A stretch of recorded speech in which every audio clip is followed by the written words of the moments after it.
Chapter 11. If all goes well on the morrow, we will enter the mountain, but I shall need a few things from my own collected works. Come, let us sup, Pradicus said, starting to trek through the hanging vines. A plan began to develop as they reached the banks of the river. Pradicus reached into a pocket and drew out a small egg-shaped object, posting a reddish-orange hue in its midst. Using his staff, he drew a sphere in the dirt, enclosing the three of them, and then cast the object to the ground. A flash of fire burst out, then dissipated upon the object's rupturing. Derek jumped. Whoa, what's going on? Andy threw a hand over her mouth and giggled. Oh, sorry. I should have taken a second to explain beforehand. This is how Pradicus moves between his home and Broga Mountain. He uses the river. Immediately, the encircled ground broke away from the riverbank and drifted straight away into the river, and then began carrying them downstream at half the current's speed. Derek's excited eyes reminded Andy of her introduction to Pradicus's world of dragonfire enchantment. This is amazing, Derek laughed. After a series of whoops and hollers of sheer exhilaration, he stopped upon encountering the engrossed grins the other two wore. He immediately began composing himself while the thrill continued to inflate within him. Andy threw Pradicus an amused glance and then returned her eyes to Derek's swelling expression. Come on, get it all out already, she said. Derek jumped into her with an engulfing embrace. I don't know what's gotten into me. It's like I can't help it. It's so wow. I feel like a kid. He released her and then dropped to his knees, dipping his hand into the water as the parcel of land moved effortlessly through it. Andy turned to Pradicus. I wish it stayed like that. Pradicus nodded.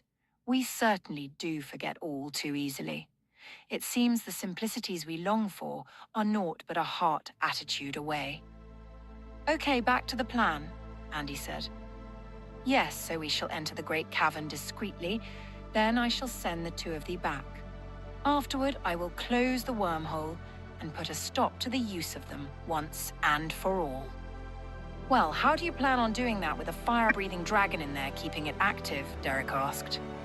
That's where the Changus comes in, and of course Beowulf, Pradicus said with a calculated grin. Beowulf? Who's Beowulf? The messenger, Andy answered.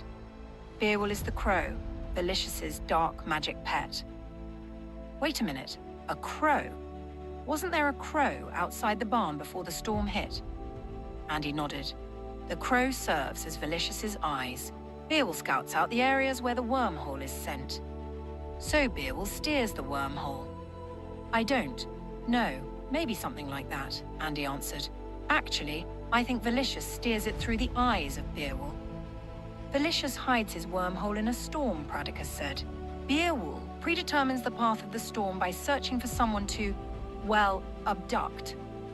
So this is his entire fault? Derek asked. Ugh, the feathery little maggot.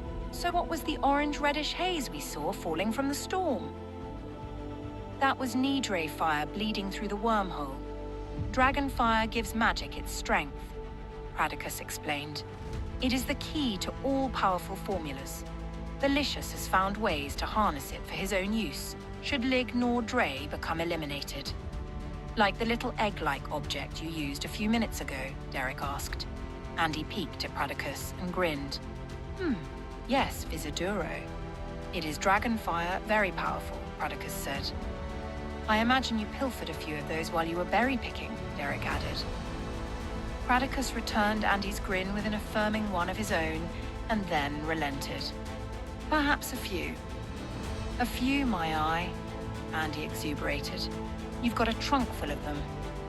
Pradicus laughed and then conceded. I was referring to the most recent occurrence. The three shared a brief chuckle. Pradicus, how will I ever manage without you? Andy asked. You're always there to make me laugh and show me how to enjoy life. When all I see is how we digress, you make light of it and point out the scenery as we get back on track. I so love that about you. She began tearing up and started to speak, but held back a moment. She looped her arm around his. I'm really going to miss you, she murmured. He patted her arm.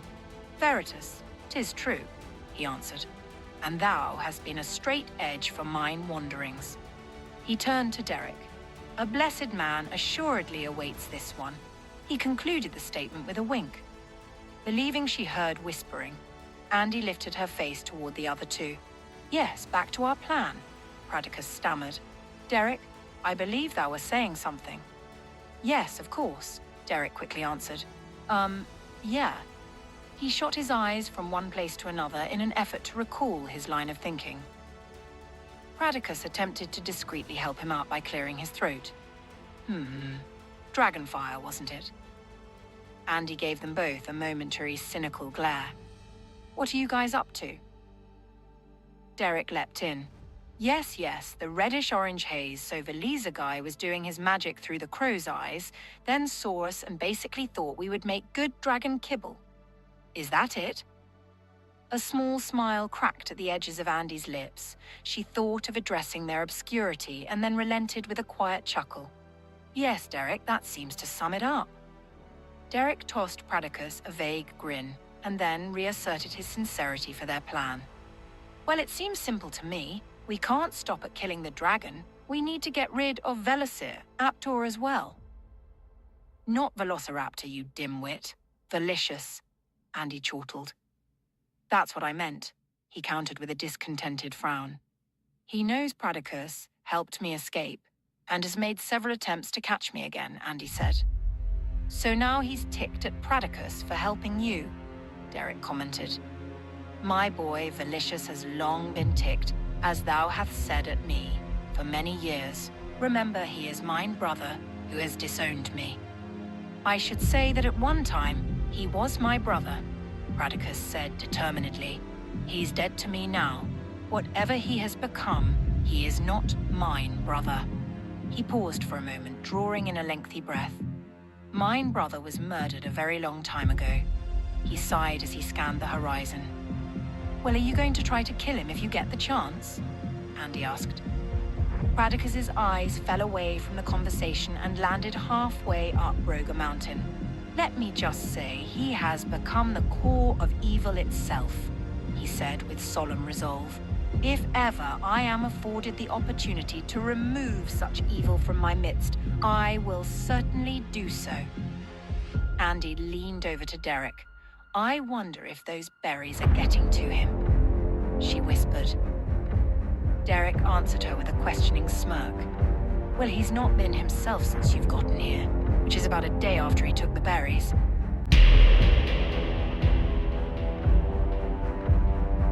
Derek, I'm telling you, I've never seen him act so serious. Well, he's probably getting antsy.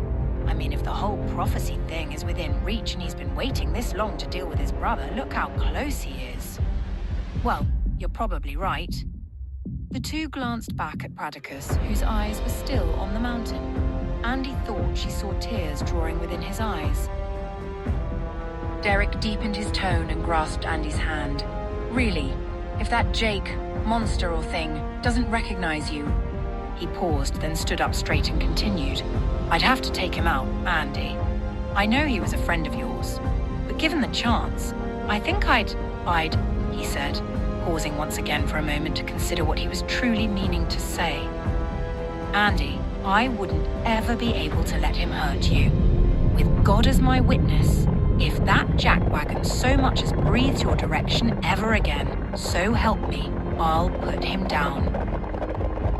Andy's furrowed brow and frowning lips leveled out into a deep-rooted contemplation. It was an expression Derek had never seen before. Derek felt as though he'd snuck a peek into her soul in an unprotected moment. He couldn't make it out. Was it hope, heroism, incredulity? Perhaps he'd discovered something unknown to him deep down in the waiting-to-be-discovered universe that was Andy. She studied his face as the breeze picked up and flirted ever so gently with her hair. Andy, Derek said, beginning to regret the statement. She stepped up to him and put her arms around him, laying her head against his shoulder.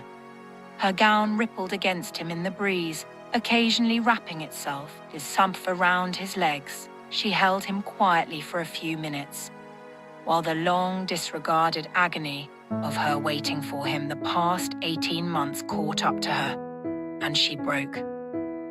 Clutching his shirt within her fists, she heaved several silent wails. Not sure what to say or how to respond, Derek simply held her.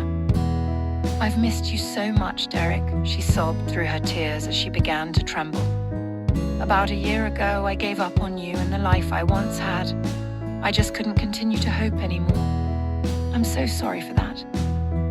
Can you please forgive me? Please forgive me, Derek," she whispered into his shoulder, grabbing him tighter. "Come on now. You couldn't have known how far behind you I was going to be. I'm so sorry you had to go through that. It really must have been horrible. Andy," he picked her chin up. "I'm sorry you had to go through that. You have nothing that needs to be forgiven. I'll say it if you need to hear it, but it won't be coming from anywhere within me. Andy, you've always been the soft, steady place for me to land. There wasn't a chance I wasn't coming after you. I'm really sorry for everything." He squeezed her. "All I could think about after you fell through the hole was that I should have kissed you that night, in the pantry," he said quietly. Her sobbing began to quiet. She raised her eyes to meet his. Derek studied her face, absorbing her every crease and freckle. The words came out before he could catch them. "I really cannot believe how gorgeous you are."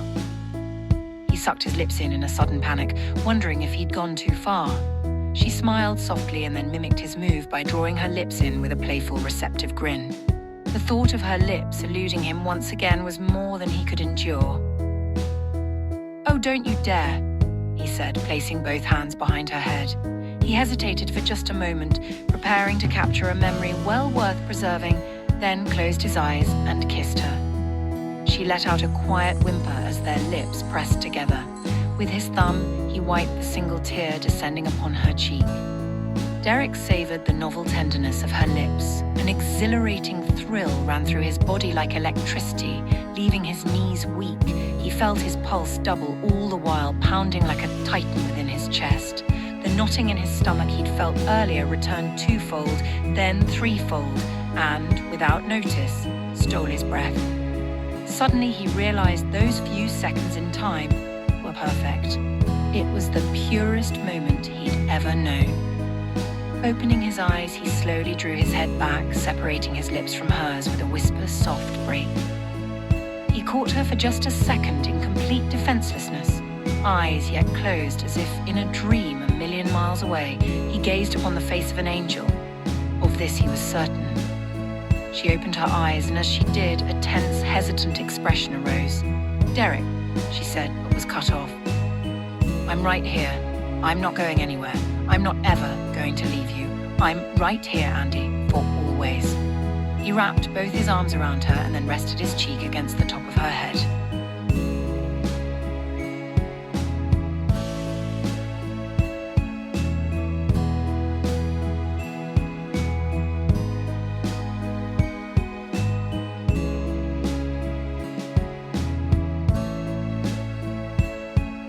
Chapter 12.